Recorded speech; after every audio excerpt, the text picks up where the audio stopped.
सवालात हैं जो शायद अब एडमिनिस्ट्रेटर बल्दिया बस्ती के साथ साथ सिंध हुकूमत से भी, वजीर बल्दियात से भी करने बनते हैं कि आखिर बल्दिया बस्ती की आवाम के साथ ये सलूक किया क्यों जा रहा है। चले हम बारिश से भी अगर हटके बात कर लें, अगर सिंध हुकूमत इस चीज पे वजह दे कि बारिश के अंदर ये सूरत हाल है, अगर उससे हटके भी हम बात कर लें तो एडमिनिस्ट्रेटर जो बल्दिया बस्ती है मोहम्मद अली जैदी साहब, उन्होंने बल्दिया बस्ती के अंदर आखिर क्या काम अंजाम दिए ऐसे जिसकी बिना पर उनसे कोई पूछगछ नहीं की जा रही है। मैं अगर बात कर लूं बिल बोर्ड्स की और कचरे के हवाले से, जो इस वक्त बहुत बड़ा मसला बना हुआ है शहर कायद का, जो कचरा जमा हुआ है, जगह जगह अंबार लगे हुए हैं कचरे के ढेर के। इसके साथ साथ जो अभी मानसून स्पेल आने से पहले महकमा मौसमियात ने कह दिया था कि बिल बोर्ड जो बड़े बड़े लगे हुए हैं इनको फौरी तौर पर हटा लिया जाए। जब मुर्तजा वाब साहब ने बल्दिया बस्ती का विजिट करा तो उनको ये चीजें दिखाई नहीं दी क्या? मुताहिर, कराची के अंदर जो आला अदालतें आजकल जहां पर बैठक लगा के आला मुअज़्ज़ज़ जज साहिबान बैठे हुए हैं, उन्होंने सिंध हुकूमत की कारकर्दगी पे जो रिमार्क्स दिए हैं वो हमें दोहराने की जरूरत नहीं है। हमें ये सोचना चाहिए क्या इन रिमार्क्स से बिलावल भुट्टो जरदारी साहब की इज्जत में चार चांद लग रहे हैं, या उनकी लगाई हुई टीम के साथ ये जो अमल हो रहा है क्या खुशी होती होगी नासिर शाह साहब को या वजीर आला सिंध साहब को या एडमिनिस्ट्रेटर कराची साहब को इन ऐसे रिमार्क्स सुन के या ऐसी कारकर्दगी सुन के? तो हमारा कहने का मकसद समझें कि हमने देखा कि यहाँ पर जो बल्दियाती इदारे, खुसूसन बल्दिया बस्ती जो है वो वेंटिलेटर पर है, उसका इलाज एक डॉक्टर करेगा ना कि कंपाउंडर। तो इनको ये कंपाउंडरों की टीम हटा के कोई सर्जन लगाना जरूरी हो गया है, वरना तो ये कहीं भी सांस नहीं लेंगे। दूसरी बात आपकी ये कि इलीगल साइन बोर्ड, देखिए मुअज़्ज़ज़ अदालतों ने इसके ऊपर वाज़ेह तौर पर फैसले सादिर किए हुए अहकामात हैं और वो अदालतें कराची में आज भी हैं, वो कल भी लगेंगी, वो मुसलसल इसके ऊपर हेयरिंग्स कर रही हैं।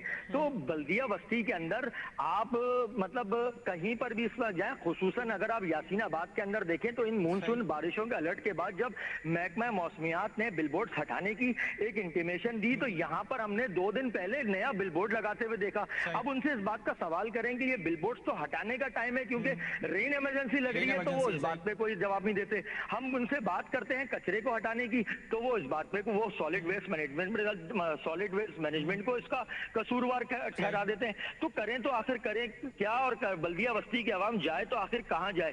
हमारा सिर्फ और सिर्फ सूबाई वजीर बल्दियात सैयद नासिर हुसैन शाह साहब से ये सवाल है कि आप अपने सेक्रेटरी बोर्ड साहब से या सेक्रेटरी लोकल गवर्नमेंट बोर्ड साहब जमीर अब्बासी साहब से इतना सिर्फ एक सवाल पूछें, क्या मोहम्मद अली जैदी समेत जितने भी बल्दियाती इदारों के अंदर कुछ ऐसे अफसरान हैं जो कराची के आवाम के लिए बेहतरी नहीं सोच रहे या ये बेहतर इंसान होंगे, बताते इनका दिल चाहता होगा, लेकिन ये डिलीवर नहीं कर पा रहे, तो क्या हमारे पास इसका कोई सेकंड ऑप्शन नहीं है?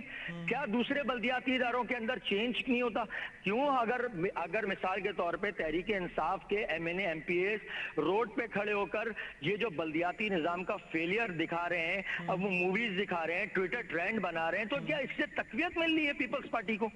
ये समझने से बालातर है। और अब मैं ये समझता हूं कि कराची की आवाम एक बाशऊर आवाम है, उनको चाहिए कि वो अपना फैसला खुद करें, और अगर ये जो फैसले की घड़ी आएगी बल्दियाती इलेक्शन समेत और ज़िमनी इलेक्शन समेत, तो उस दिन फिर सब बातें पता चल जानी है।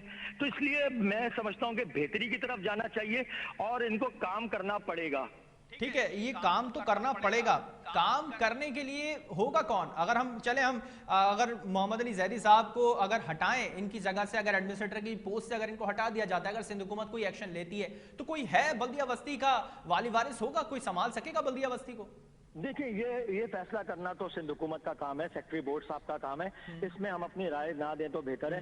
वो बेहतर समझते हैं कि कौन कर सकता है कौन नहीं, जब बस करवाने वाले की विल होना चाहिए काम। हमने क्या मतलब मुर्तजा वहाब साहब के पास कोई क्या कसीर एक्सपीरियंस है काम करने का, लेकिन हमने उनकी तारीफें भी करी जो उन्होंने अच्छे काम करे। क्या बल्दिया एडमिनिस्ट्रेटर कराची बनने के बाद मुर्तजा वहाब साहब फील्ड में मुतारिक नजर आते हैं? पार्कों को, वीरान पार्कों को जो वो किस तरह बेहतर तरीके से संवार रहे हैं, सजा रहे हैं, या और इतने मामला डील कर रहे हैं। तो मुर्तजा वहाब साहब को काम करने का दिल है तो वो कर रहे हैं। मेन चीज है कि अगर कप्तान अगर सिर्फ और सिर्फ सारे रन करेगा तो पूरे 10 लोग तो बाहर बैठ के कुछ नहीं करेंगे, उनको भी अपने हिस्से का काम डालना है। तो फिर मेरे ख्याल से उनको अपने लिए ऐसी टीम मुंतखब करनी चाहिए जो इनको ये मैच जिता सके। ठीक है, अगर उनको अपने काम अच्छे कर रहे हैं तो उनको अपनी टीम भी बहुत अच्छी करनी पड़ेगी। बहुत शुक्रिया कामरान ज़हरी, आपने इस चीज़ के ऊपर वाज़ेह और बहुत अच्छी डीपली रोशनी डाली है कि यकीनी तौर पे जो शहर कायद का जो इस वक्त हाल नजर आ रहा है वो यकीनी तौर पे सिंध हुकूमत से सवाल करना जरूर बनता है कि आखिरकार पूरे शहर की बात अगर हम हम कर लें और एक तरफ बल्दिया बस्ती की बात कर लें, तो बल्दिया बस्ती पे एक सेपरेटली अलग सवाल बनते हैं कि आखिरकार वहां पे जो आपने एडमिनिस्ट्रेटर तैनात किए हुए हैं वो काम कर रहे हैं या क्यों नहीं कर रहे हैं, और अगर कर भी रहे हैं तो क्या काम नजर आ रहा है, क्योंकि बारिश में जो सूरत हाल थी उसने उनकी कारकर्दगी का पोल खोल दिया। दूसरी तरफ जो बिल बोर्ड्स हटाने के अहकाम थे, जो मौसमियात का अलर्ट था उससे 2 रोज कबल ही उन्होंने नया बिल बोर्ड लगाया। आखिरकार जब अदालती अहकाम हैं तो ये बिल बोर्ड्स लगाए क्यों जा रहे हैं, किसकी सरपरस्ती में तमाम चीजें की जा रही हैं, किसकी सरपरस्ती में काम हो रहा है। और दूसरी जानिब जो शहर कायद की सूरत हाल है, इस पर सिंध हुकूमत को काफी स्ट्रिक्टली सोचने की अब ज्यादा जरूरत पड़ चुकी है। मजीद बात करेंगे एक ब्रेक के बाद। हमारे